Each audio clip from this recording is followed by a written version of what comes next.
आज यूनिवर्सिटी का पहला दिन है, लगता है तुम आज के दिन ही लेट हो जाओगी।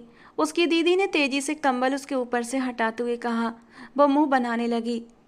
अब नहीं, मैं आखिरी बार उठा रही हूँ तुम्हें, फिर मैंने बाल्टी में पानी भरकर तुम्हारे मुंह पर डाल देना है। इतनी मुश्किल से चाचू ने तुम्हारा एडमिशन करवाया है और तुम उनकी मेहनत पर सो सो कर पानी फेर रही हो। कोमल अवनी के सोते पड़े वजूद को घूरते हुए बोल रही थी। यार दीदी, चाचू को मैंने मनाया था, तब उन्होंने ये सब कुछ करवाया, वरना वो कोई अलादीन का चिराग थोड़ी थे। वो कंबल हटाते झूमते हुए उठकर बैठ चुकी थी।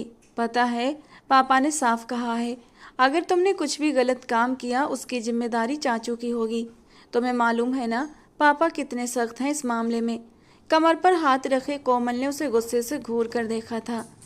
मैं यूनिवर्सिटी जाते ही किसी अमीर लड़के के साथ भाग जाऊंगी।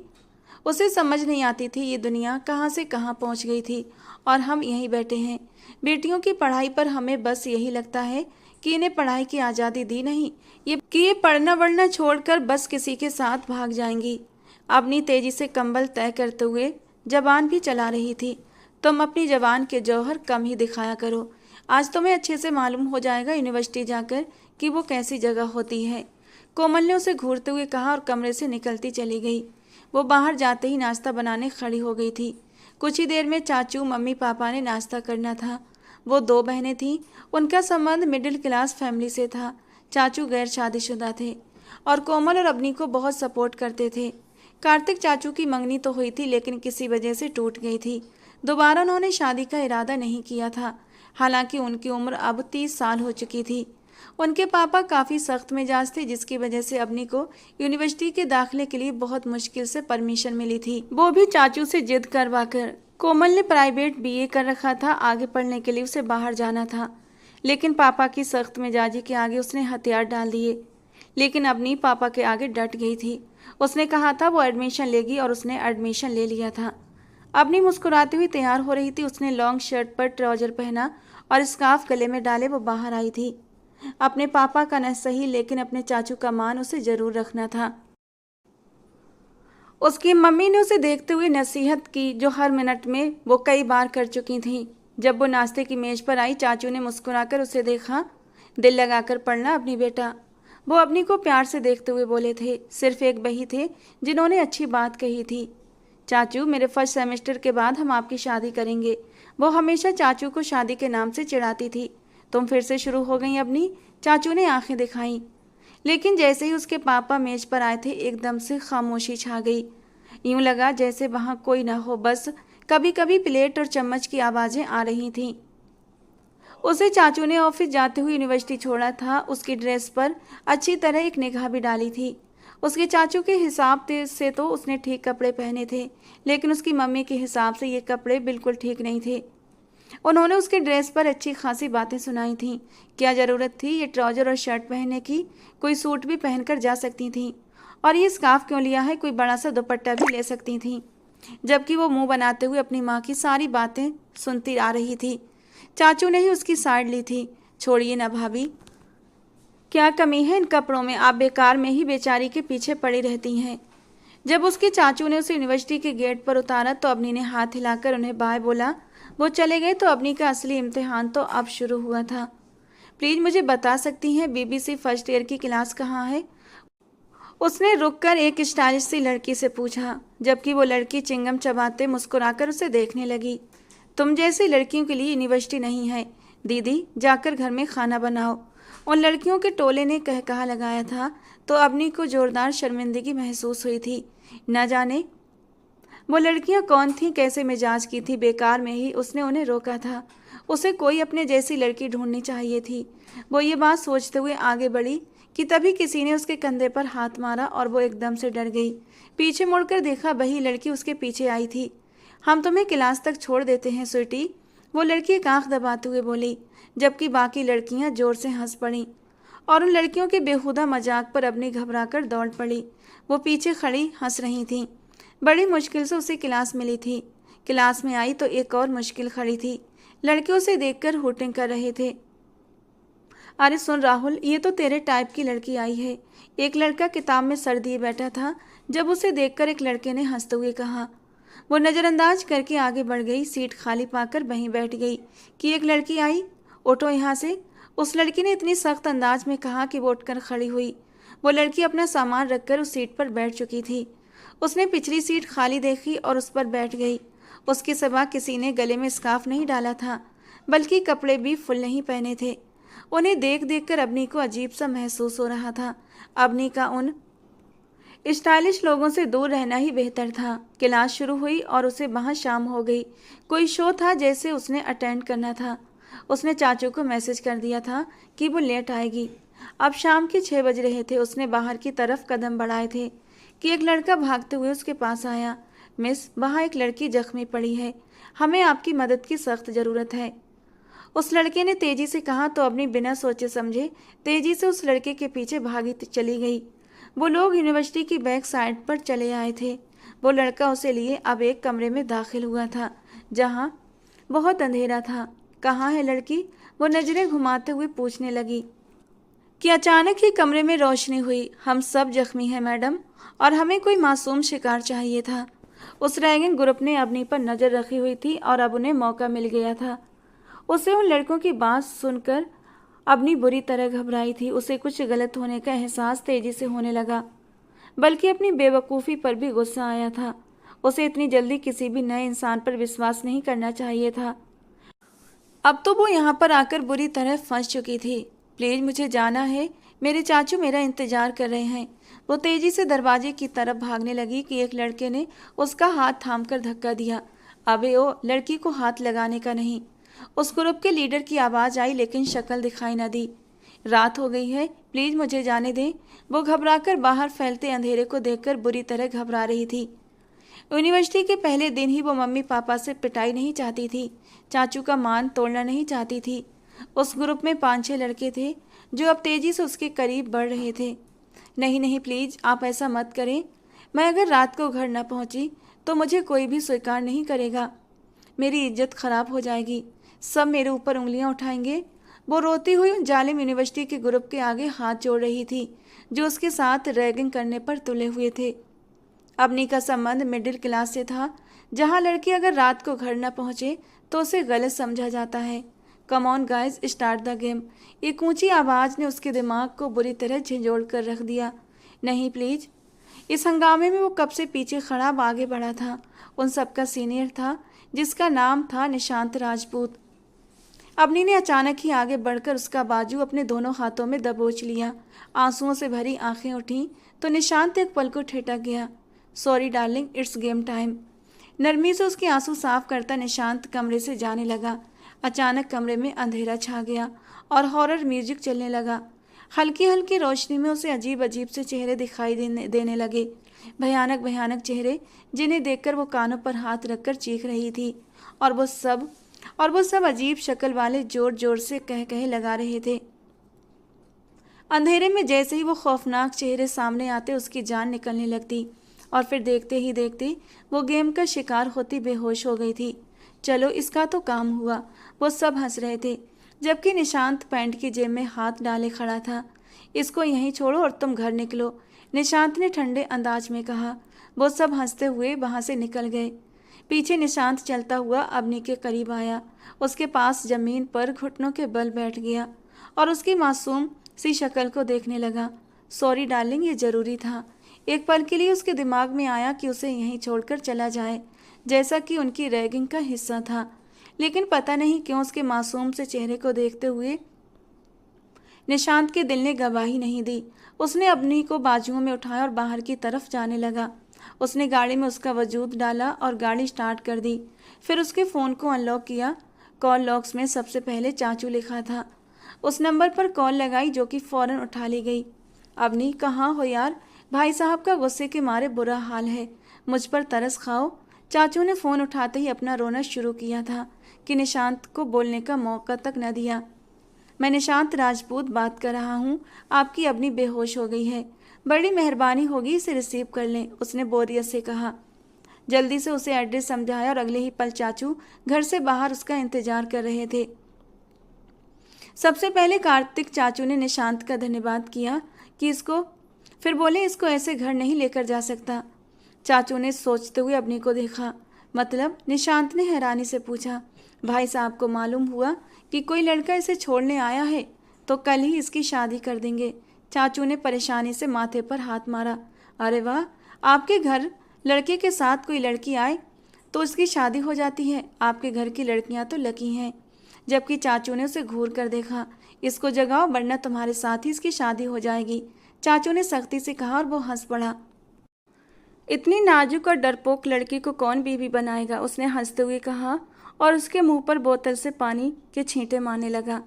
ठंडे पानी के छींटे जैसे ही उसके चेहरे पर पड़े उसने हड़बड़ाकर अपनी आंखें खोल दी और जल्दी से उठकर बैठ गई।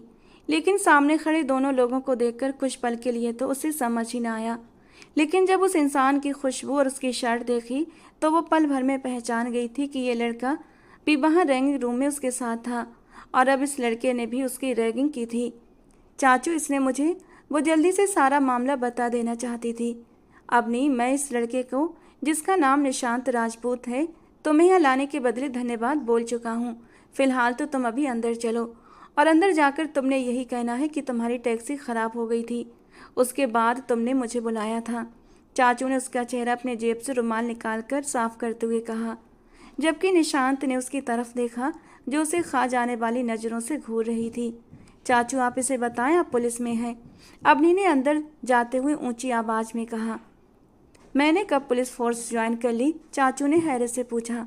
चाचू, आपका रौब जमा रही हूँ, डराना है उसे, उसने अपने ग्रुप के साथ मिलकर डराया था मुझे, उसने वहाँ से जाते हुए बताया। जबकि उसकी धीरे से समझाई हुई बात पर उसके चाचू को भी अब फ़ौरन से उसकी बात समझ आई थी और एकदम तनकर खड़े हुए और पीछे मुड़कर बोले, हाँ भाई, मैं आर्मी में हूँ, यूनिवर्सिटी में कह देना सबको, कोई तुमसे पंगा न ले, चाचू ने इतनी ऊंची आवाज़ में कहा कि कार में बैठा निशांत राजपूत हंस पड़ा था।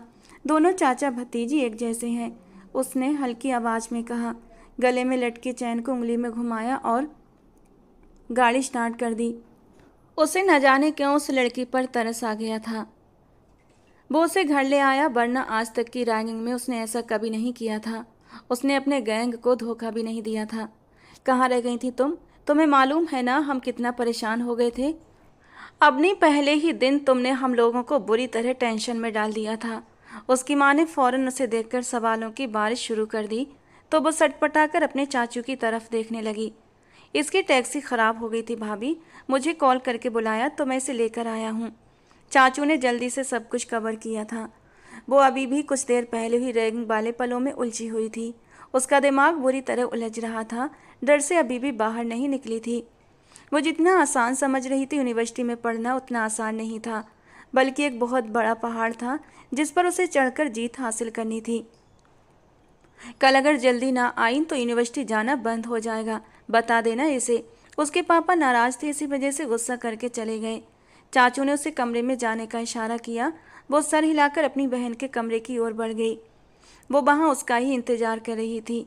यार अबनी, हद करती हो, पता है पापा कितना परेशान थे। कोमल ने भी फौरन अबनी को डांटना शुरू कर दिया। मैं जितना परेशान थी ना दीदी, आप लोग उससे कम ही परेशान हुए होंगे। मेरी परेशानी का अंदाज़ा ऐसे लगाइए कि मैं तो वहाँ बेहोश हो गई थी, बस मरने की कगार पर थी। उसने आंखों में आए आंसुओं को पीछे धकेल कर कहा, जबकि कोमल भी अब उसकी बात सुनकर थोड़ा परेशान हुई थी। कोमल ये तो सोच रही थी जरूर कोई बड़ी बात है, वरना अपनी इस तरह लेट होकर घर वालों को परेशान हरगिज नहीं कर सकती थी। अच्छा बताओ क्या हुआ था? कोमल ने उसके पास बैठते हुए फिक्रमंदी से पूछा। भगवान बेड़ा गर्क करे उन लोगों का जिन्होंने मेरे साथ इतना गंदा मजाक किया। अब सचमुच ही उसके आंसू निकलने लगे थे और वो वहीं बेड पर बैठ गई। कोमल भी परेशान हुई थी। अरे अरे बताओ तो सही, हुआ क्या था? दीदी, उन लोगों ने मेरे साथ रैगिंग की और मैं बेहोश हो गई थी। मुझे इस कदर भयानक तरीके से डराया कि मेरी जान निकलने लगी थी। चाचू ने बचाया है आज, वरना सुबह मेरी लाश मिलती। यूनिवर्सिटी से उसने कोमल का हाथ थामकर सब कुछ स्टोरी सुना दी। अब नहीं, सोच लो तुम, यूनिवर्सिटी तुम जैसी लड़कियों के लिए नहीं है। उसकी सारी बात सुनकर कोमल ने चिंतित अंदाज में कहा, दीदी एक चीज़ तो मालूम हो गई, अगर मुझे बचकर रहना है तो लोगों का सामना तो करना ही होगा। मेरा डर उन्हें बहादुर बनाता है। वो इन सब बातों को से एक अच्छा सबक सीख चुकी थी। जबकि उसकी बात सुनकर कोमल ने गहरी सांस ली। खाना लाती हूँ तुम्हारे लिए, उसने जल्दी से कमरे से जाते हुए कहा तो अबनी भी फ्रेश होने के लिए चली गई। वो खाना खाकर अभी फ्री हुई थी कि तभी एक अनजान नंबर से उसके मोबाइल पर मैसेज आया था। उसने नंबर देखा और सोचा न जाने कौन है। नींद आ रही थी इसलिए बिना जवाब दिए सो गई। कल की रात मज़ा आया। वैसे हमने सोचा था सुबह कमरे का दरवाज़ा खोलेंगे तो अंदर किसी की डेड बॉडी मिलेगी। अगले दिन यूनिवर्सिटी में अपनी की उस गैंग से मुलाकात हुई। सबके चेहरे कैसे मुस्कुरा रहे थे। उन्हें किसी की जान की परवाह न थी। ऐसा न हो किसी दिन तुम सबकी डेड बॉडी एक साथ एक कमरे में मिले। यह बात सुनकर वो लोग सब हंसना भूल चुके थे और उसी ओर देखने लगे। सामने ही एक लड़की घुटनों से फटी पैंट और शर्ट पहने खड़ी थी। लंबा कद था, बाल गर्दन तक आते थे, दांतों में तीली दबाए जिसे वो लगातार घुमा रही थी। पहली बार देखा है इस लड़की को, ये कौन है? गैंग में सरगोशियां शुरू हुईं। वो लड़की सीधा अपनी के पास आई। मुंह बंद रखने से ये सुधर नहीं जाएंगे। सीधे बनने के चक्कर में इनका दोबारा शिकार मत हो जाना। उस नई आने वाली लड़की ने उसे वार्न किया, जबकि अपनी उसे देखने लगी। मेरा नाम प्रीति है। मैं भी तुम्हारी तरह यहाँ इस यूनिवर्सिटी में नई हूँ, लेकिन ये लोग मेरा बाल भी वाका नहीं कर सकते। पता है क्यों? उसने मुस्कुराकर उन सब की ओर देखा था। क्योंकि मैं इन लोगों का मुंह तोड़ना अच्छे से जानती हूँ। अपनी बात कहकर वो हंसने लगी। अवनी ने गहरी सांस भरी। वो लड़की तो काफ़ी तेज थी और बहादुर भी। आते ही उस गैंग की बोलती बंद कर दी थी। अवनी ने सोचा इसे अपना दोस्त बना ले ताकि वो लड़के दोबारा से उसके सामने सर न उठा सकें। मुझसे दोस्ती करेंगी आप? अवनी ने हिचकिचाते हुए पूछा। बिल्कुल करूँगी, इसीलिए तो आई हूँ। मुझे मालूम है तुम्हें इन मनहूस इंसानों से बचाना है। प्रीति ने सीधा उस गैंग के लीडर निशांत राजपूत की तरफ इशारा किया था। अवनी ने उसे देखा। वो कितनी आसानी से उसके मन की बात को समझ गई थी। मुझे डर लगता है यहाँ पर। मैं यूनिवर्सिटी बहुत मुश्किल से ज्वाइन कर पाई हूँ। कल भी लेट पहुँचने पर घर वालों से डांट पड़ी थी। मैं पढ़ाई करना चाहती हूँ। उसने नज़रें नीचे किए हुए उस लड़की को बताया। डोंट वरी, मैं हूँ ना। उसने मुस्कुराकर अवनी को रिलैक्स किया था। ब्रेक टाइम में वो दोनों साथ बैठी थीं। अचानक निशांत का गैंग वहाँ पर आ गया। बहन जी, आपको कल रात नींद कैसी आई थी? एक लड़के ने उसकी टेबल के करीब कुर्सी रखते हुए उसके सिंपल से हुलिये को बहन जी का नाम देते हुए पूछा था। क्यों, तुझे लोरी सुनानी आती है? प्रीति ने टांग पर टांग चढ़ाकर बेहद गुस्से के अंदाज में कहा था। तमीज़ से बात करो लड़की, वरना सारी अकड़ निकाल दूंगा। उस लड़के को गुस्सा आ गया। तुझे तमीज़ है जो बिना इजाज़त यहाँ पर बैठ रहा है? अपनी हैरत से प्रीति को देख रही थी जो बिना डरे उसका मुकाबला कर रही थी। उसके अंदाज में सख्ती थी। अपनी हद में रहो लड़की, ऐसा न हो अगला शिकार तुम बन जाओ। उस लड़के ने जाते हुए कहा। और ऐसा न हो अगली बार निशांत राजपूत मेरा शिकार बन जाए। उसने तपा देने वाली मुस्कुराहट होंठों पर सजाते हुए कहा। वो लड़का जाकर निशांत को रिपोर्ट देने लगा। उसके बाद वो दोनों जहाँ भी होती साथ होती थीं। अवनी को एक मजबूत सहारा मिल गया था। एक हफ्ता गुजर गया था। अब अवनी रेगुलर यूनिवर्सिटी जा रही थी। निशांत का गैंग अब कुछ करने की कोशिश करता तो प्रीति मुंह तोड़ जवाब देती, जिससे उसे बार बार अलग हटना पड़ता। लेकिन निशांत ने अपनी नज़रों में अवनी को ही रखा हुआ था। रात में पढ़ाई करने के बाद वो किताब लेकर बैठी हुई थी। तभी कोमल घर वालों के साथ किसी मीटिंग में बिजी थी। शायद उसके लिए कोई रिश्ता आया था। अवनी अपने कमरे में थी कि तभी उसका मोबाइल जोर से बजने लगा। हेलो। उसने फ़ोन कान और कंधे के बीच दबाकर किताब पढ़ने के लिए सामने खोल कर रखी थी। हेलो मिस अवनी, कैसी हैं आप? सामने वाले की आवाज़ काफ़ी भारी थी। अवनी ने चौंक कर मोबाइल देखा। जी, आप कौन? उसने धड़कते दिल के साथ पूछा। उसने तो कभी किसी लड़की से बात नहीं की थी, इसलिए अचानक फ़ोन पर किसी लड़के की आवाज़ सुनकर बुरी तरह घबरा गई थी। मैं जो भी हूँ इससे आपको कोई मतलब नहीं होना चाहिए। बस यूँ समझ लीजिए कि हम आपके वेल विशर हैं। अवनी को यूँ लगा जैसे वो मुस्कुरा रहा हो। मुझे किसी वेल विशर की ज़रूरत नहीं मिस्टर। आप अपने काम से काम रखें तो बेहतर होगा। उसने फ़ौरन से फ़ोन काट दिया। दोबारा कॉल आने पर अवनी ने फ़ोन उठाया ही नहीं, बल्कि नंबर ही ब्लॉक कर दिया। दूसरे दिन यूनिवर्सिटी में कोई सेलिब्रिटी आ रही थी, लेकिन अवनी को कोई दिलचस्पी नहीं थी, इसीलिए वो ग्राउंड में जाकर बैठ गई। कैसी हो मिस्टर पोक? अचानक सामने बैठते हुए निशांत ने पूछा। उसे देखकर अवनी को गुस्सा आ गया। आपको मेरे पास बैठने की इजाज़त किसने दी? प्रीति के साथ रहते रहते थोड़ी बहुत हिम्मत तो अब उसके अंदर भी आ गई थी। उसने खूंखार नज़रों से देखते हुए कहा, मैं किसी से इजाज़त नहीं लेता, और तुम जैसी डरपोक लड़की से तो बिल्कुल भी नहीं। उसने आईब्रो उठाकर घूरा। मैं प्रीति को बुला लूँगी, अवनी ने उसे धमकी दी। पहले तो वो देर तक बस उसके चेहरे को घूरता रहा और फिर अचानक से हंस पड़ा। दूसरों के पीछे छिपने से अच्छा है इंसान खुद कुछ करे। हिम्मत है तो मुझे यहाँ से उठाकर दिखाओ, उसने तंजिया अंदाज में चैलेंज किया। अबनी ने घबराकर इधर उधर प्रीति को तलाश किया, लेकिन वो कहीं भी दिखाई न दी। उठो यहाँ से, उसने ऊंची आवाज़ में कहा। आसपास बैठे स्टूडेंट्स भी उधर देखने लगे थे। अगर नहीं उठा तो? निशांत ने सवालिया अंदाज में पूछा। अब तो अबनी को सच में गुस्सा आ गया था। उसने अगले ही पल निशांत का कॉलर पकड़कर झटके से उसे धक्का देते हुए पीछे की ओर छोड़ दिया। स्टूडेंट्स ने मुंह पर हाथ रखकर ये सब देखा और निशांत भी उसकी हिम्मत पर मुस्कुरा दिया। कूल, वेरी कूल, उसने ताली बजाई। इसका खमियाजा तो भुगतना पड़ेगा तुम्हें, कहते हुए वो चला गया। पूरी यूनिवर्सिटी में ये बात फैल गई कि अबनी ने निशांत राजपूत का कॉलर पकड़कर झटका दिया। निशांत के चाहने वालों ने उससे नफरत का इजहार किया, जबकि उनके गैंग से तंग लोगों ने अबनी की हिम्मत की तारीफ की थी। अबनी घबराई हुई थी, लेकिन प्रीति ने समझाया तो थोड़ा रिलैक्स हो गई थी। इसी बीच कोमल भी घर पर परेशान थी। अब सेमेस्टर के बीच शादी है अबनी, तुम मैनेज कर लोगी ना? लड़के वालों ने यही तारीख रखी थी। उसने पापा को समझाने की कोशिश की, लेकिन नाकाम रही। तुम फिक्र मत करो, मैं सब संभाल लूँगी, तुम बस खुशी से शादी की तैयारियां करो, अबनी ने उसे दिलासा दिया। काश मेरे चाचू की शादी भी हो जाती, बेचारे अपनी मंगनी टूटने का गम ऐसा लिया कि पिछले 5 साल से शोक में डूबे बैठे हैं, अबनी ने अफसोस जताया। हाँ, और हमारी ना होने वाली चाची के अब तक 5 बच्चे भी हो चुके होंगे। अबनी की बात पर कोमल जोर से हंस पड़ी। तभी अबनी को फिर से एक नए नंबर से कॉल आया, लेकिन उसने उठाना सही नहीं समझा और फ़ोन साइलेंट पर कर दिया। कोमल की शादी की तैयारियों के साथ साथ अबनी अपने पेपर्स की तैयारियां भी कर रही थी। एक दिन क्लास में वो प्रीति के साथ बैठी थी जब अचानक उसने पूछा, प्रीति तुम्हें अपने लिए कैसा लड़का पसंद है? प्रीति ने हंसते हुए कहा, जो लड़कियों से दूर भागता हो। क्यों? अबनी ने हैरानी से देखा। क्योंकि फिर शादी में मज़ा आएगा यार, वो दूर भागेगा और मैं उसके पास जाऊंगी, टॉम एंड जेरी वाला कपल। वो शरारत से हंसी। अच्छा, वैसे अगर मैं तुम्हारे लिए किसी को पसंद करती ना तो निशांत राजपूत को करती, उसकी सारी अकड़ तुम्हारे सामने धरी की धरी रह जाती। प्रीति ने अबनी की चुटकी ली। डर के मारे अबनी ने झुरझुरी ली। उसे देखो तो सही, कैसा लोफर सा है। बिल्कुल भी नहीं, मुझे तो सिर्फ डिसेंट मैन पसंद है, उसने फ़ौरन मना कर दिया। तो प्रीति जोर से हंस पड़ी, जबकि अबनी बोली, ये कार्ड मेरी दीदी की शादी का है, जरूर आना। उसने कार्ड प्रीति की तरफ बढ़ाया ही था कि निशांत ने अचानक आकर उसे झपट लिया। मैं फ्री हुआ तो जरूर आऊँगा शादी में। वो न जाने कब से उनके पीछे खड़ा हो गया था और प्रीति को दिया जाने वाला कार्ड उसके हाथ में आ गया। आपकी बड़ी कृपा होगी हमारे ऊपर, लेकिन आपको आने की कोई ज़रूरत नहीं, इसलिए आप मत आना। अबनी ने फ़ौरन कार्ड लेकर प्रीति को दे दिया। लेकिन मैं आना चाहता हूँ, उसने चेहरे पर नकली उदासी सजाते हुए कहा। प्रीति चलो यहाँ से, अबनी गुस्से से उठकर खड़ी हुई। प्रीति ने भी कदम से कदम मिलाया।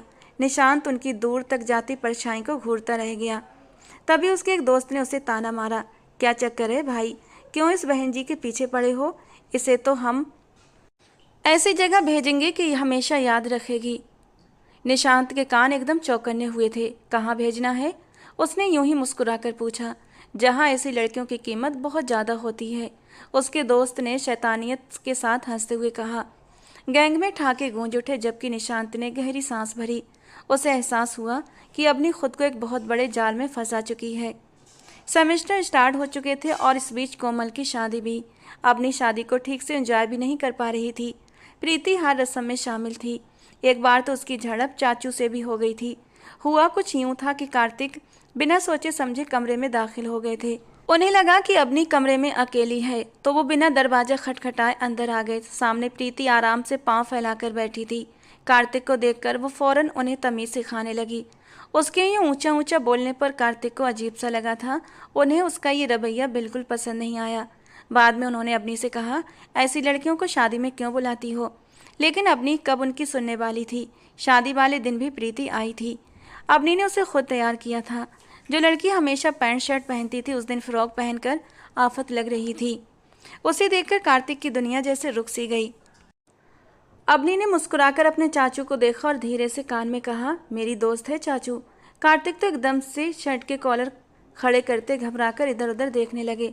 आप ऐसे घबराए क्यों?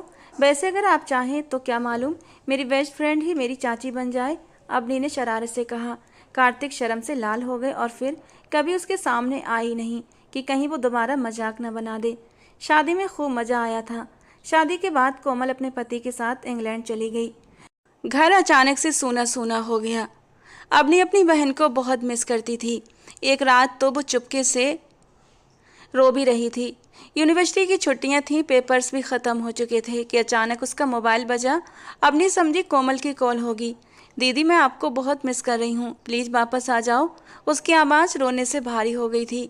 नाक से बहते पानी की वजह से बीच बीच में सिसकी की आवाज़ आ रही थी। मैं बात कर रहा हूँ अवनी, फ़ोन से वही ख़ास अंदाज गूंजा। आप मुझे कैसे जानते हैं और आप हैं कौन? अवनी के हाथ पैर कांप उठे। तभी उसे याद आया, ये तो वही रॉन्ग नंबर वाला आदमी है। मैं तुम्हें बहुत अच्छे से जानता हूँ, डोंट वरी। तुम्हें कोई नुकसान नहीं पहुँचाना चाहता और ना ही मैंने गलत बात के लिए कॉल किया है। बस ये कहना चाहता था कि यूनिवर्सिटी में संभल कर रहो और हो सके तो निशांत के गैंग से दूर रहना। उसकी ठंडी गहरी आवाज़ ने अवनी की रीढ़ की हड्डी में सनसनी दौड़ा दी। आप सबको कैसे जानते हैं? अवनी ने घबरा कर पूछा। उसके मन में ख्याल आया, कहीं वो कोई माफिया किंग तो नहीं। मैं बहुत कुछ जानता हूँ, मेरे बारे में इतना मत सोचो, बस इतना जान लो कि मैं तुम्हारा वेल विशर हूँ। उसने फिर से रहस्यमयी अंदाज में कहा था और अवनी का दिल जोर जोर से धड़कने लगा। उसने तुरंत ही कॉल बंद कर दी। उसे यूनिवर्सिटी में आए अब धीरे धीरे करके 1 साल भी होने वाला था। प्रीति से उसकी दोस्ती काफ़ी गहरी हो चुकी थी और अब रोजाना ही कार्तिक चाचू से लेने और छोड़ने आते थे। वो समझ रही थी कि प्रीति के दिल में कुछ खामोश सा चल रहा है। पहले जो हमेशा बेफिक्र रहती थी, अब चाचू को देखते ही उसके चेहरे पर हल्के से रंग बिखर जाते।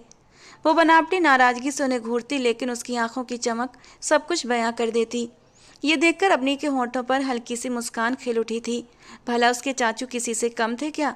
इतने हैंडसम, स्मार्ट और अच्छे दिल वाले, उन पर तो कोई भी मर मिटे। वो अवनी से 10 साल बड़े थे, जिसकी वजह से उनकी पर्सनालिटी और भी यंग और अट्रैक्टिव लगती थी। अपने फ्रेंड्स का ख्याल भी वो बहुत अच्छे से रखते थे। अक्सर उनके लिए रिश्ते आते थे, लेकिन वो हर बार मना कर देते। अवनी के पापा तो अपने भाई को लेकर बहुत परेशान रहते। भाई को अपनी औलाद की तरह पाला था और अब उसकी ये जिद उन्हें बर्दाश्त नहीं होती थी। वो चाहते थे कि अब कार्तिक का घर बस जाए, लेकिन उस दिन तो कुछ और ही होना था। आज एक्स्ट्रा क्लासेस थीं। प्रीति ने साथ चलने से इनकार कर दिया था। अवनी अकेले ही क्लास के लिए निकल पड़ी। कॉरिडोर एकदम से सुनसान पड़ा था। अचानक ही किसी ने पीछे से उसका मुंह दबा लिया और वो बेहोश हो गई। नीचे वाले फ्लोर पर कोई भी नहीं था, बस अवनी थी। जब उसकी आंखें धीरे धीरे खुलीं तो उसने खुद को एक वीरान कमरे में पाया। तभी उसके कानों में एक ठंडी सी आवाज़ टकराई, निशांत को बुला लें। और उसकी आंखें सहमते हुए पूरी तरह खुल गईं। वो उन आवाज़ों को पहचान चुकी थी। ये वही आवाज़ें थीं निशांत के गैंग की। निशांत को हमने बताया नहीं है, लेकिन वो खुश बहुत होगा। उसकी दुश्मन अब हमारे हाथ जो लग चुकी है, लड़के ने अवनी के कमरे की तरफ बढ़ते हुए कहा था। अवनी ने तुरंत आंखें बंद कर लीं और चुपचाप लेटी रही, जैसे अब भी बेहोश हो। दूसरी तरफ कार्तिक चाचू और उसके पापा अवनी को ढूंढ ढूंढ कर पागल हो रहे थे। तभी अचानक उस कमरे में कोई चला आया। चेहरा मास्क में लिपटा हुआ था, पहचानना नामुमकिन था। उसने आते ही उन गुंडों की जमकर पिटाई की थी। सब तड़पते रह गए और तभी पुलिस वहां पहुंच गई। वो गुंडे गिरफ्तार हो गए थे, लेकिन वो नकाबपोश अपना काम करके न जाने अचानक कहाँ गायब हो गया था। अवनी अब कमरे से निकलकर बाहर आई थी और घबराई हुई सी अपने घर का रास्ता तलाश कर रही थी कि अचानक उसके सामने लाल रंग की कार आकर रुकी। वो चौंक कर पीछे हटी। घर ड्रॉप कर दूं या यूं ही सड़कों पर आवारागर्दी करनी है? निशांत की आवाज़ सुनकर उसने हैरत से उसकी तरफ देखा। पहले तुमने मुझे अगवा करवाया और अब हीरो बनकर सामने खड़े हो, लेकिन नहीं, तुम हीरो नहीं। हीरो तो वो नकाबपोश वाला था जो चुपके से आकर मेरी इज्जत बचा गया था। हीरो होता तो कम से कम पीछे से नहीं, सामने से आकर मदद करता। उसकी बात पर अवनी गुस्से से फट पड़ी। खुद की गलतियों पर पर्दा मत डाले मिस्टर निशांत राजपूत। लेकिन उसकी आंखों में डर भी साफ झलक रहा था। निशांत कुछ कहता उससे पहले ही अवनी लगातार उसे सुनाने लगी, जबकि वो उसे जबरदस्ती पकड़कर गाड़ी में बिठा चुका था और गाड़ी अब तेजी से आगे की ओर भगा दी। घर पहुंचने तक अवनी उसे खूब भला बुरा कहती रही और रोती भी रही। जैसे ही गाड़ी रुकी, अवनी के पापा कार्तिक चाचू घर से बाहर ही निकल आए थे। कोमल और उसका पति भी साथ थे। पापा की आंखों में गुस्से की आग जल रही थी। इस लड़के के साथ कहाँ से आ रही हो इस वक्त? मैंने कहा था ना, इसे यूनिवर्सिटी मत भेजो। पापा की दहाड़ पर अवनी बुरी तरह कांप उठी थी। पापा पहले मेरी बात तो सुन लीजिए कि आखिर हुआ क्या है। अबनी ने रोते हुए अपने पापा को समझाने की कोशिश की, मगर उसके पापा का गुस्सा थमने का नाम नहीं ले रहा था। निशांत अब भी गाड़ी में बैठा खामोशी से तमाशा देख रहा था। मोहल्ले के कुछ लोग भी गेट पर खड़े होकर उसे घूर रहे थे, उस पर ताने कस रहे थे। लेकिन अगली ही बात ने उसके होश उड़ा दिए। अब इसी लड़के के साथ विदा कर दो इसे, मैं इसकी शक्ल भी नहीं देखना चाहता। पापा का फैसला बिजली बनकर गिरा था। इस बार तो निशांत भी घबरा गया। वो फौरन गाड़ी से निकलकर बाहर आया। अंकल जी, ये कैसी बातें कर रहे हैं आप? पहले अपनी बेटी से पूछ तो लीजिए उसके साथ हुआ क्या है, और फिर मुझे बलि का बकरा क्यों बना रहे हैं? मैं कोई शादी ब्याह नहीं करने वाला इस लड़की से। उसकी आवाज़ गुस्से से कांप रही थी और उसका गुस्सा उसके चेहरे से भी झलक रहा था। जबकि निशांत की बात सुनकर उसके पापा का गुस्सा और भी भड़क उठा। उन्होंने झपट कर निशांत के गाल पर एक जोरदार थप्पड़ जड़ दिया। पहले इसके साथ रंगरलियां मनाते घूमते हो और अब जब शादी की बात आई तो मुकर रहे हो। ऐसा नहीं चलेगा। अभी पुलिस को बुलाकर तुम्हें जेल में डलवा दूंगा। भलाई इसी में है कि इसे विदा करके अपने साथ ले जाओ। उनके शब्दों ने माहौल को और भी भारी कर दिया। मेरा इसका कोई रिश्ता नहीं है, निशांत ने गुस्से से कहा। लेकिन अपनी तो वहीं फूट फूट कर रो रही थी। उसे समझ नहीं आ रहा था कि अचानक उसकी जिंदगी में ये सब कुछ क्या हो गया था। वो रोते हुए जल्दी से कोमल के गले लग गई। कोमल की आंखों में भी बहन के लिए गुस्सा और बेबसी दोनों थे। पुलिस का नाम सुनते ही निशांत का गुस्सा ठंडा पड़ गया। उसने एक आखिरी बार सबको गुस्से से देखा। थोड़ी ही देर में उन दोनों के लाख इनकार करने और विरोध करने के बावजूद भी दोनों की शादी हो चुकी थी। अबनी ने गुस्से और नफरत की हालत में निशांत को देखा। हो गए खुश, मिल गया सुकून। वो गुस्से से उसके साथ हमेशा के लिए जा रही थी जब रास्ते में वो उसे घूर कर बोली, देखो मैंने कुछ नहीं किया, लेकिन मुझे पता है तुम मेरा यकीन नहीं करोगी। वो खुद भी काफ़ी परेशान दिखाई दे रहा था। उसने कभी सोचा नहीं था कि उसे बचाने के चक्कर में वो उसके गले ही पड़ जाएगी। मैंने साफ साफ सुना था वो लोग तुम्हारा नाम ले रहे थे। उन्हें तुमने भेजा था ना? उसने चीख कर कहा तो निशांत ने उसके मुंह पर हाथ रख दिया। मैं अपनी बेगुनाही में जो भी कहूँगा तुम्हें झूठ लगेगा, इसलिए फ़िलहाल मैं अपनी सफाई नहीं दूंगा। और अब खामोश होकर बैठो, वरना मुझसे बुरा कोई नहीं होगा। यहीं गाड़ी से नीचे उतार कर चला जाऊंगा। एक तो ज़बरदस्ती मेरे गले का ढोल बन गई हो और अब बक बक करके मेरा सर दर्द कर रही हो। गुस्से से कहते हुए वो गाड़ी की स्पीड तेज कर गया, जबकि वो भी गुस्से से झुंझलाकर उसकी तरफ से रुख फेर कर खिड़की के बाहर देखने लगी। उसने क्या क्या सपने नहीं सजाए थे और सब कुछ ख़त्म हो गया था। लेकिन फिर भी इन सब में एक बात तो अच्छी हुई थी कि उसकी इज्जत सही सलामत थी। वो लड़के उसके साथ कुछ भी गलत नहीं कर पाए थे और उस मसीहा ने आकर उसे बचा लिया था। उस आदमी का ख्याल आते ही वो उसके बारे में सोचने लगी। पता नहीं कौन था, पीछे से आकर उसकी इतनी बड़ी मदद कर गया था। उसे थैंक यू बोलने का मौका भी नहीं दिया था, लेकिन वो दिल से उस इंसान की आभारी थी जिसने उसकी इज्जत बचाई थी।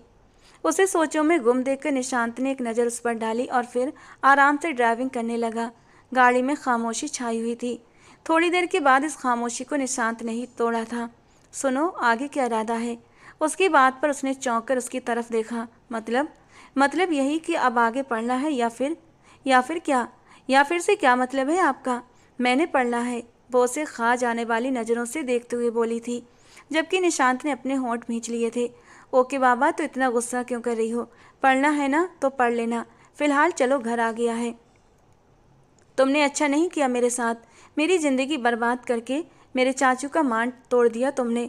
वो जो काफ़ी देर से गुस्से में अंदर ही अंदर खौल रही थी, कमरे में आते ही फूट फूट कर रोने लगी, जबकि निशांत ने उसे अफसोस से देखा था। उसे इस लड़की पर अब वाकई अफसोस हो रहा था, बल्कि तरस भी आ रहा था।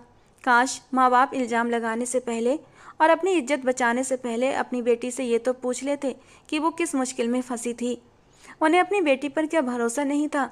ये सब सोचते हुए निशांत ने टिश्यू पेपर उसकी तरफ बढ़ाए तो उसने झट से थाम लिए। ज़्यादा परेशान होने की ज़रूरत नहीं है, तुम कल से यूनिवर्सिटी जाओगी मेरे साथ। अपने सपने पूरे करो। मैं यहाँ अकेले रहता हूँ तो तुम्हें कोई प्रॉब्लम नहीं होनी चाहिए। उसने अपने गले से मोटी मोटी 2 चैनें उतारी, उंगलियों से अंगूठियाँ उतारी। वो अजीब गुंडे मवाली टाइप के हुलिये में रहता था। आज पहली बार अबनी ने उसे गौर से देखा था। वैसे था काफ़ी हैंडसम। अगर अपना हुलिया संभाल कर रखता तो वो यूनिवर्सिटी का हीरो होता। अंगूठी और चैन उतारने के बाद उसने जैसे ही शर्ट के बटन खोलने शुरू किए, वो बुरी तरह से चीख पड़ी। ये क्या कर रहे हो? शर्म नहीं आती? तुम्हें एक लड़की के सामने शर्ट उतारते हुए, जबकि उसके गुस्सा करने पर निशांत ने उसे हैरत से देखा। इसमें इतना चीखने वाली क्या बात है यार, सिर्फ शर्ट ही तो उतार रहा, पैंट और बनियान तो मैंने अभी भी पहनी हुई है, और वैसे भी ये सब कुछ भी उतार दूं तब भी तुम्हें फ़र्क नहीं पड़ना चाहिए, आखिर को पत्नी हो मेरी। जबकि उसकी बात पर वो शर्म से और भी लाल हुई थी। बदतमीज, बेशरम इंसान, अभी तो मैं तुम्हें अच्छे तरह से जानती भी नहीं हूँ। अभी अभी हमारी शादी हुई है और तुम अभी से हक जताने की तैयारी करने लगे। प्लीज़ ऐसा मत करो, उसने आंखों के सामने हाथ रखते हुए कहा। तो वो हैरत से उसे देखता रह गया। हालांकि उसका ऐसा कोई इरादा नहीं था, लेकिन उसके मुंह से ये सारी बातें सुनकर निशांत को अपनी हंसी रोकना मुश्किल हो गया था। अच्छा अच्छा ठीक है, मैं कपड़े बदलने वॉशरूम में जा रहा हूँ, अब तो ठीक। लेकिन एक बात, मुझे तुम्हारी सोच की दाद देनी चाहिए। उसकी तरफ अफसोस से देखते हुए वो अपने ढीले ढाले कपड़े उठाता बाथरूम की तरफ बढ़ गया था। जबकि उसके जाते ही वो गहरी सांस लेकर सुकून से हुई थी, लेकिन आंसू लगातार जारी थे। थोड़ी देर के बाद वो नहाकर वापस आया तो गले में तौलिया पड़ा हुआ था, लेकिन कपड़े पूरे पहन कर आया था। ये देखकर अपनी ने सुकून का सांस लिया। वो अपने लंबे गीले बालों को तौलिए से सुखाते हुए गर्दन के पीछे कर गया, जो नीचे गर्दन तक आते थे। अपनी चोरी से एक नज़र उसके ऊपर डालने लगी। काश तुम जैसे गुंडे की जगह उस मास्क वाले आदमी से शादी हो जाती मेरी, कम से कम उसके साथ सुरक्षित तो होती। तुम तो खुद एक मनहूस बिगड़े गैंग के लीडर हो। उसके कुछ न कहने पर उसे थोड़ी हिम्मत हुई थी और वो लगातार बोलती जा रही थी। क्या मालूम वो नकाबपोश उस गैंग का सबसे बड़ा लीडर हो। तुम्हें क्या मालूम, अचानक कोई कुछ भी निकल सकता है। उसने टॉवल से बाल रगड़ते हुए कहा। क्या तुम्हारी तरह वो भी? उसने डर से आंखें फैलाई। यहाँ कोई दूसरा कमरा नहीं है, मुझे अकेले रहना है, तुम्हारे साथ बिल्कुल नहीं रहना चाहती, अवनी ने उसकी तरफ आते हुए कहा। तो निशांत ने उसकी कलाई थामकर अपनी ओर खींच लिया। वो उसके सीने से टकराते टकराते बची, बल्कि उसकी हरकत पर हैरत से उसे देखने भी लगी, क्योंकि उसे बिल्कुल उम्मीद नहीं थी कि वो ये हरकत करेगा। इसलिए उसके करीब चली आई थी। कहाँ जाना है यहाँ से? मेरी बीवी हो, इसलिए कहीं जाने की कोशिश मत करो, मुझे समझो, मुझसे मोहब्बत करने की कोशिश करो। उसने बड़ी ही नरमी से चेहरे पर आई लट पीछे करते हुए कहा। गुलाबी होठों को फोकस करते हुए एक पल के लिए निशांत का दिल धड़क उठा था, जबकि वो भी उसका स्पर्श महसूस करते हुए धक से रह गई और जोर से उसे पीछे की ओर धक्का दे दिया। उसके धक्के से वो गिरते गिरते बचा था। फिर उसे घूर कर देखने लगा। तुम्हें हर बात में धक्का देने की आदत है क्या? उसने नाराजगी से पूछा। और तुम्हें हर बात में करीब आने की आदत है, उसका क्या? उसने कमरे से जाने की कोशिश की, लेकिन अगले ही पल निशांत घूमकर उसके सामने आ गया और उसकी कोशिश को नाकाम कर दिया। खबरदार, जो कमरे से बाहर जाने की कोशिश की, शराफत से बेड पर लेट जाओ, वरना मुझे इल्ज़ाम मत देना अगर मैं आगे की रस्म पूरी कर लूँ। उसकी बात सुनकर अपनी बुरी तरह घबराई थी। आगे की रस्म? आखिर कहना क्या चाहते हो? इतनी भी नादान नहीं हो। शादी हुई है आज हमारी, तो शादी के बाद क्या होता है तुम्हें अच्छी तरह पता होगा। तुम ऐसा कुछ भी नहीं करोगे, वरना मैं तुम्हारा मुंह नोच लूँगी। तो मैंने कब मना किया? मेरा मुंह नोचो या फिर कुछ और नोचो, बल्कि मैं तो कहता हूँ ये नोचने वाला गेम शुरू कर ही लेते हैं। मैंने सुना है इस गेम में बड़ा सुकून मिलता है। वो शरारत से एक आंख दबाता हुआ बोला, जबकि वो गुस्से से मुट्ठियाँ भींच कर रह गई। रिश्ता क्या जुड़ा, कुछ ज़्यादा ही बेशर्मी पर नहीं उतर आए? मैं तुम्हारे साथ बैठ तो क्या, कमरा भी शेयर नहीं करूँगी। मर्जी से करो या फिर ज़बरदस्ती, लेकिन रहना तो तुम्हें इसी कमरे में होगा। वो उसे बेड पर धक्का दे चुका था। वैसे वो उसके साथ कोई ज़बरदस्ती नहीं करना चाहता था। तुम्हारी अकल तो अपनी जगह से जो थोड़ी सी खिसक गई है ना, उसे 1 मिनट में ठिकाने लगा सकता हूँ। तुम बहुत बुरे हो, तुमसे उम्मीद भी क्या कर सकती हूँ? एक बिगड़े हुए गैंग के लीडर हो। पहले मुझे ज़बरदस्ती अगवा किया, फिर मुझसे शादी की, अब सुहाग रात भी बनाना चाहते हो। तुम्हारा यही प्लान था ना? तुमने अब तक कितनी लड़कियों से शादी कर रखी है, बताओ मुझे। वो गुस्से से आग बबूला हो रही थी। निशांत ने उसे देखा और उसके करीब एक झटके से पहुंचा और उसकी कलाई थामकर गुस्से से बोला, एक बात तुम्हारी समझ में नहीं आती मिसेज निशांत राजपूत। मैंने कहा कि मैं कुछ भी नहीं कर रहा तुम्हारी मर्जी के बगैर, तो शराफत से मेरे साथ रहो। और दूसरी बात, पहली शादी तुमसे हुई है, अगर मेरी बात न मानी तो 1 नहीं 10-10 शादियाँ करूँगा, फिर रोती रहना 10-10 सौतनों को अपने सर पर सवार देकर। उसने उसकी कलाई इतनी जोर से दबोची कि वो दर्द से सिसक कर रह गई, लेकिन गुस्से से अपनी कलाई छुटाती हुई वो बेड के दूसरी तरफ खिसकी थी। मेरी बला से 100 शादियां करो, मुझे कौन सा तुमसे तूफानी इश्क है जो मैं इस गम में पागल हो जाऊंगी। गुस्से से कहती वो कंबल खींचकर जल्दी से लेट चुकी थी, क्योंकि उसके इतना करीब आने पर उसकी धड़कनें तेजी से धड़कने लगी थीं, कहीं वो कोई और शरारत न कर दे। इस डर से जल्दी से कंबल में दुबक कर लेट गई, जबकि उसकी हरकत पर निशांत के होंठ धीरे से मुस्कुराए थे। पागल, एक छोटा सा शब्द उसके मुंह से अबनी के लिए निकला था, और फिर लाइट ऑफ करता वो भी बेड के एक साइड पर आकर अपना मोबाइल स्क्रॉल करने लगा था। थोड़ी देर के बाद सोने के इरादे से उसने आधा कंबल अपने ऊपर डाला था, तो वो बिदक कर उठ बैठी। क्या मतलब, तुम कंबल भी शेयर करोगे? हाँ, तो दूसरा कंबल कहाँ से लाऊं? और ये शेयर करने वाली बात नहीं है, ये मेरा ही कंबल है। तुम जबरदस्ती इस पर अपना हक जमा कर बैठ गई हो। रखो अपना कंबल अपने पास। वो उसके ऊपर कंबल फेंकती हुई बिना कंबल के लेट गई। उसके साथ एक ही बेड पर लेटते हुए उसकी जान जा रही थी। कंबल शेयर करना तो बहुत दूर की बात थी। मर्जी है तुम्हारी, लेकिन ठंड लगे तो खुली ऑफर है, कंबल में आ सकती हो। वो कंबल में दुबक कर लेट गया, जबकि हिम्मत करते हुए वो बिना कंबल के ही लेटी रही। हालांकि ठंड लग रही थी, लेकिन उसके साथ कंबल में नहीं सो सकती थी। कुछ देर के बाद वो यूं ही सो गई, और जब निशांत को एहसास हुआ कि वो सो गई है, तो उसने चुपके से आधा कंबल उसके ऊपर डाल दिया था और खुद सोने के लिए लेट गया।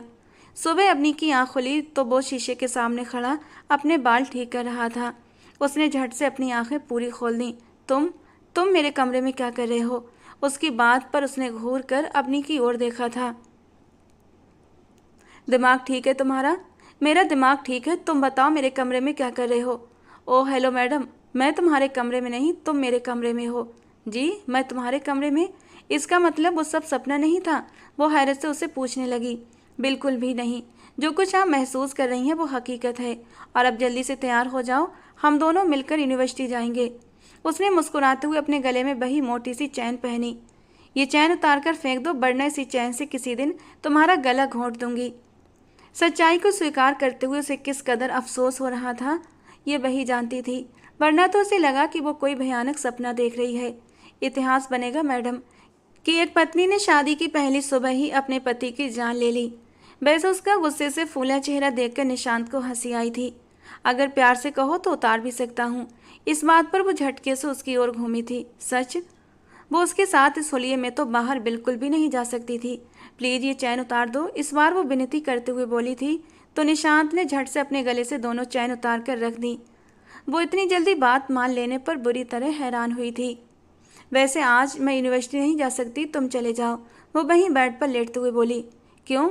मेरे पास कपड़े नहीं हैं। उसकी चिंता मत करो, सोफे पर पैकेट पड़ा है जिसमें तुम्हारे कपड़े हैं। इतनी सुबह सुबह कपड़े भी ले आए? उसने जल्दी से पैकेट खोला तो उसके मतलब के कपड़े उसके अंदर मौजूद थे। अब जब जबरदस्ती की पत्नी बन ही गई हो तो तुम्हारी जिम्मेदारियां भी उठानी पड़ेंगी, वो शर्ट के बटन बंद करता हुआ बोला। दोनों तैयार होकर यूनिवर्सिटी पहुंचे। सब हैरत से दोनों को देख रहे थे। निशांत ने पूरी यूनिवर्सिटी में ऐलान कर दिया था कि उन दोनों की शादी हो चुकी है, और ये सुनकर तो उसकी गैंग सदमे में चली गई थी। जिस लड़की पर उनकी निगाह थी वो निशांत की बीवी बन गई थी। यूनिवर्सिटी में अबनी ने निशांत को ज़्यादा लिफ्ट नहीं कराई थी, जबकि वो उससे थोड़ी थोड़ी देर के बाद हालचाल पूछ रहा था। जबकि सदमे में तो प्रीति भी चली गई थी। तुम्हें एक यही मिला था शादी के लिए, इसमें ऐसा क्या है? और अबनी ने उसे सारी कहानी सुना दी। अफसोस से अबनी को प्रीति देखने लगी। तो तुमने उसके साथ सुहागरात भी मना ली? प्रीति को झटके पर झटके लग रहे थे। पागल नहीं हूँ मैं जो इस लफंगे के साथ सुहागरात मनाऊंगी। सही बात है यार, करीब आने की कोशिश करे तो करंट मार देना।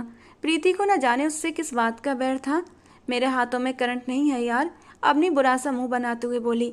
मेरे पास एक आइडिया है। उसने अपनी जेब में हाथ डालते हुए कुछ निकाला था। इसका बटन ऑन करोगी तो करंट लगेगा। उसने एक डिवाइस अबनी के सामने करते हुए कहा। वो छोटी सी चीज़ थी कि हथेली में भी छुप जाती। अबनी को ये चीज़ बहुत अच्छी लगी। अब मज़ा चखाती हूँ उस आदमी को। छुट्टी में वो दोनों घर वापस आ गए थे। घर छोड़कर वो कहीं चला गया था, जबकि वो सोने के इरादे से लेट गई।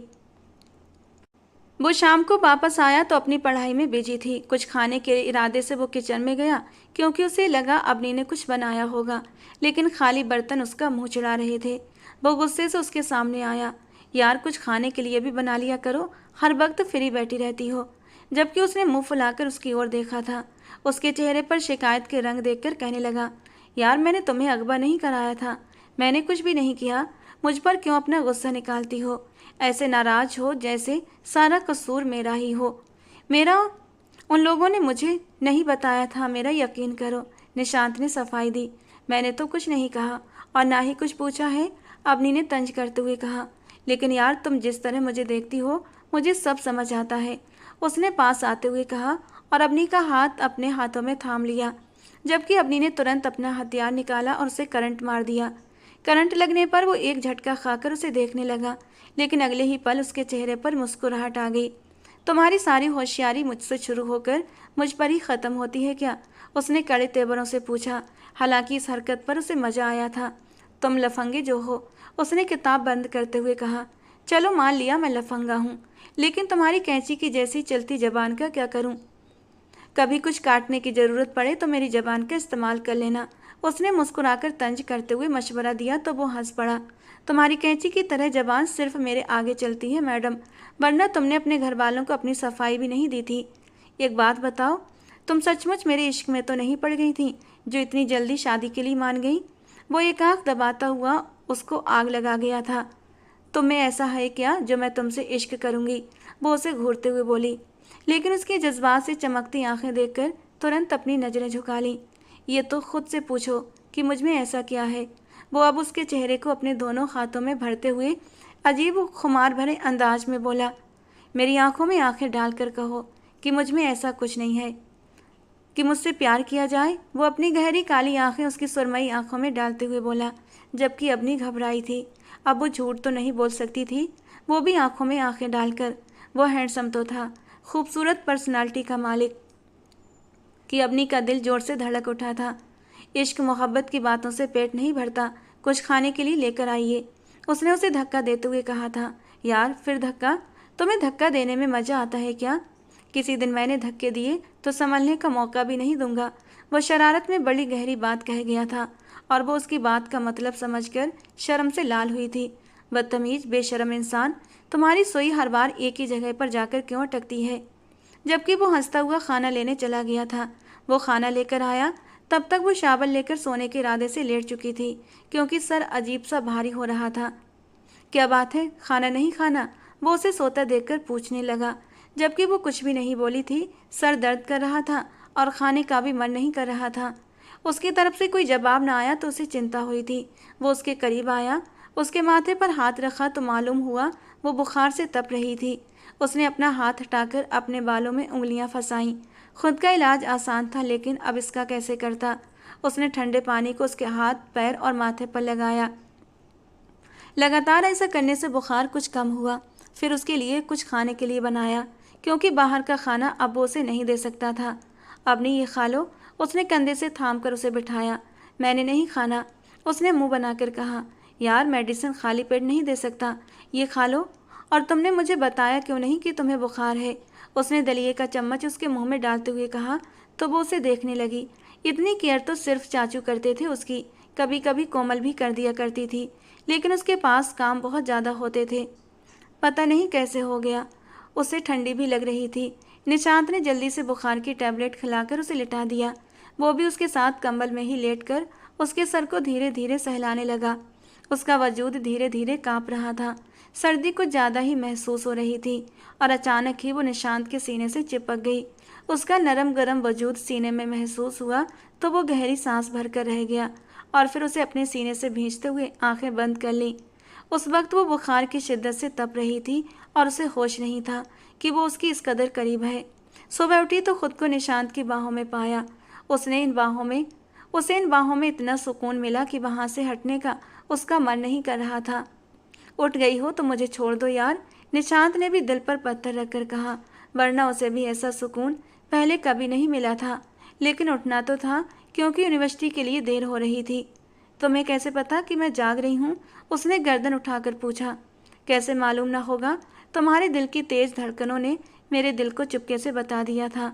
उसने धीरे से अवनी की नाक अपने दांत से दबाई तो वो उसे धक्का देती पीछे हटी थी। मुझे यूनिवर्सिटी जाना पड़ेगा क्या? उसने उठते हुए बालों का जूड़ा बनाया। नहीं, तुम मत जाओ, 1-2 दिन का रेस्ट कर लो, जाते हुए पलट कर कहा। नहीं, मुझे जाना है। ठीक है, जाना है तो तैयार हो जाओ। उसने सर हिलाया और तैयार होने चला गया।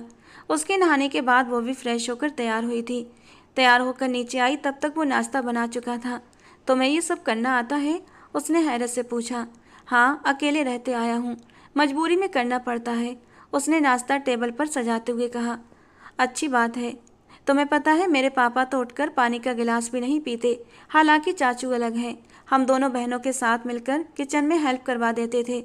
उसने मुस्कुराकर पहली बार उससे नरम अंदाज में बात की थी। हाँ, तुम्हारे चाचू को देखकर लगता है। वैसे आजकल यूनिवर्सिटी को ज़्यादा ही आ रहे हैं, उसने संजीदगी से पूछा। तो अवनी ने मुस्कुराकर कंधे उचका दिए। हो सकता है कोई गहरी वजह हो, उसने प्रीति के बारे में सोचते हुए कहा। वजह प्रीति तो हरगिज नहीं है, उसने जल्दी से कहा। तो अवनी चौंक गई। तुम्हें कैसे पता? अवनी ने हैरत से उसे देखा। आंखों से दिल का हाल पढ़ लेता हूँ मैडम, उसने मुस्कुराकर कहा। तो अवनी ने फौरन अपनी नजरें झुका दी। डरो मत, तुम्हारी आंखें पढ़ने का इरादा नहीं रखता, उसने मुस्कुराकर कहा। तो अवनी और भी हड़बड़ा गई। उसे समझ न आया कि वो क्या कहे।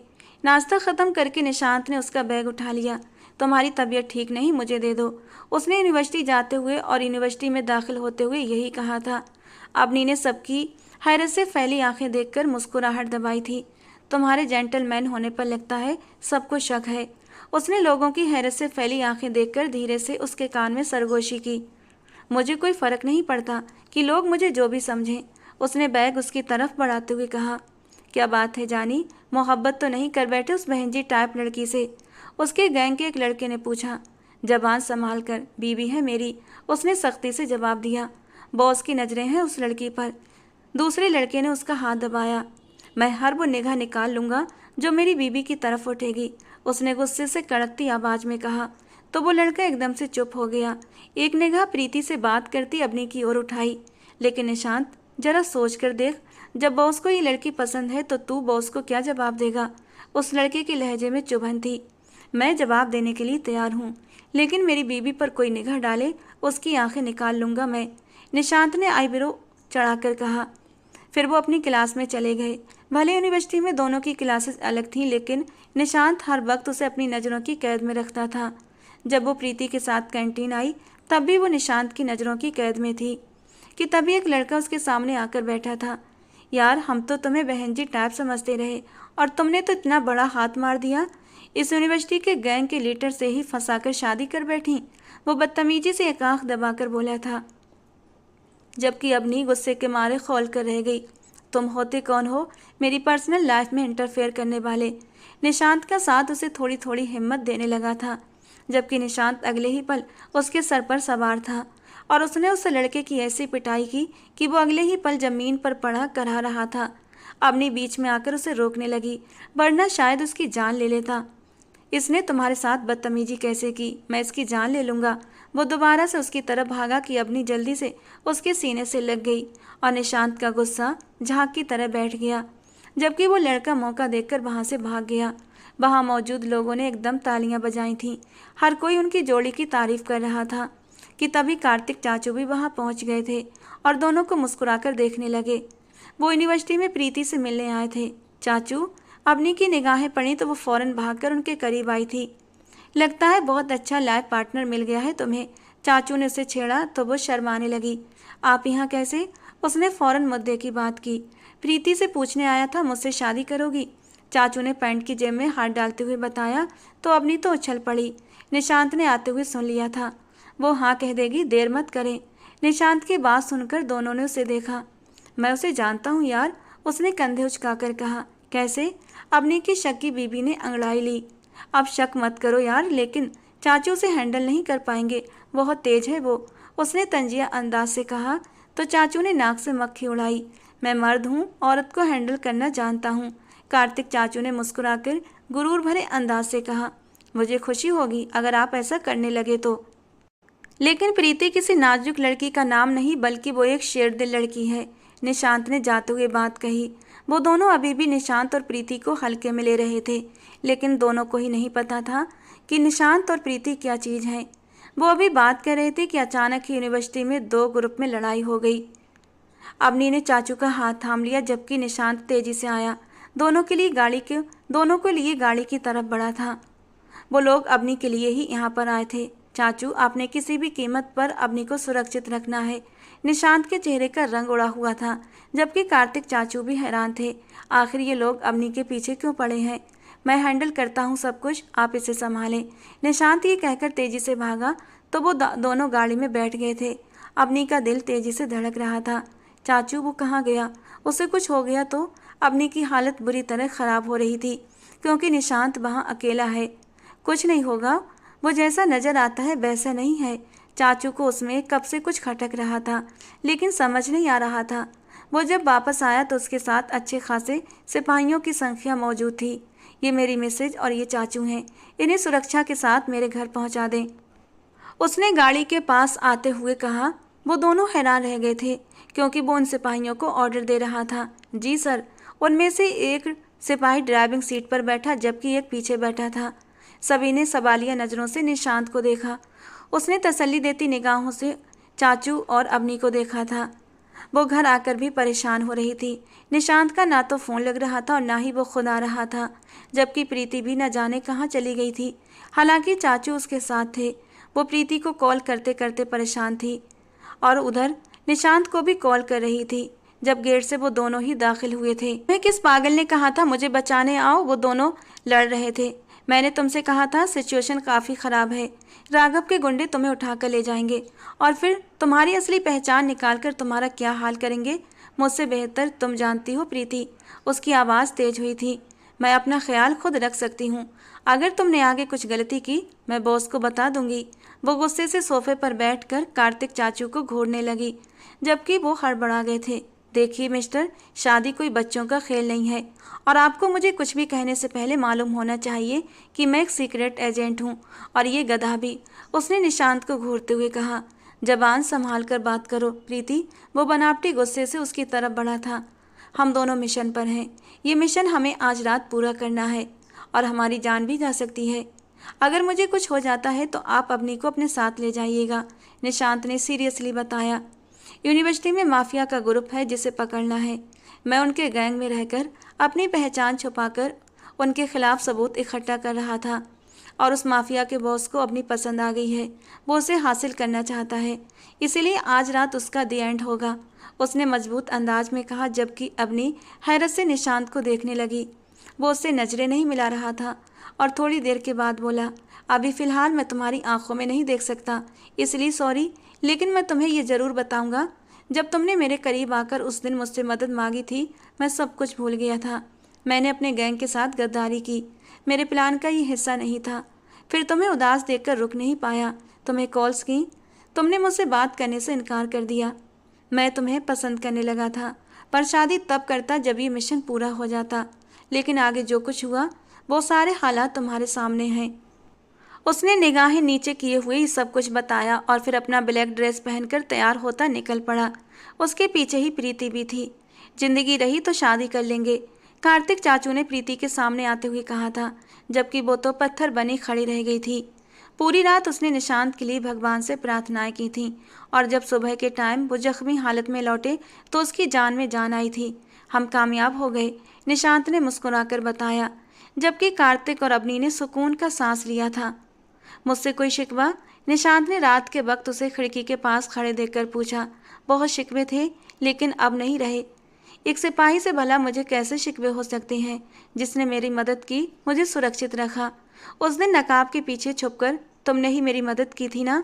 उसकी बात सुनकर निशांत को अपना दिल हल्का फुल्का होता महसूस हुआ, वरना यही सोचकर दिल पर बोझ लिए बैठा था, न जाने अपनी उसे माफ़ भी करे या नहीं। निशांत के गले से चैन उतरी हुई थी, गिरेबान बंद था। वो एक भरपूर हैंडसम मर्द के रूप में उसके सामने खड़ा था कि उसे देखकर अवनी का दिल धड़कने लगा। प्रीति ने चाचू को हाँ कह दी है, निशांत ने उसे साथ लगाते हुए बताया। चाचू किसी भी कीमत पर नहीं छोड़ेंगे उसे, उन्हें पहली बार ऐसी तगड़ी मोहब्बत हुई है। पिछली वाली तो चाइना जैसी थी। उसकी बात पर निशांत का कहकहा गूंज उठा। मेरी मोहब्बत तो मेरी वर्दी की तरह है जो कभी भी गद्दारी नहीं करेगी, उसने अवनी के माथे को अपने होठों से छूते हुए बताया। एक मिशन पूरा हुआ, अब अगला मिशन है। अगला मिशन? अवनी ने हैरत से पूछा। हाँ भाई, सुहागरात मनाना भी एक मिशन से कम नहीं है, वो उसे जज्बों से भरी निगाहों से देखते हुए बोला। तो अवनी का दिल धक से हुआ था। अवनी ने उसे एक जोरदार धक्का देते हुए कहा, आप बहुत गंदे हैं। लेकिन इस बार उसके धक्के से वो 1 इंच भी पीछे नहीं हटा था, बल्कि उसे अपनी बाहों में और भी कस चुका था और धीरे से उसकी गर्दन पर अपने होंठ रख दिए और अवनी को मदहोश करने लगा। उसके कान की लौ को काटता हुआ धीरे से सरगोशी करने लगा। एक बार कहो ना कि मैं तुम्हें पसंद हूँ। अवनी के चेहरे पर गुलाल का रंग बिखर गया।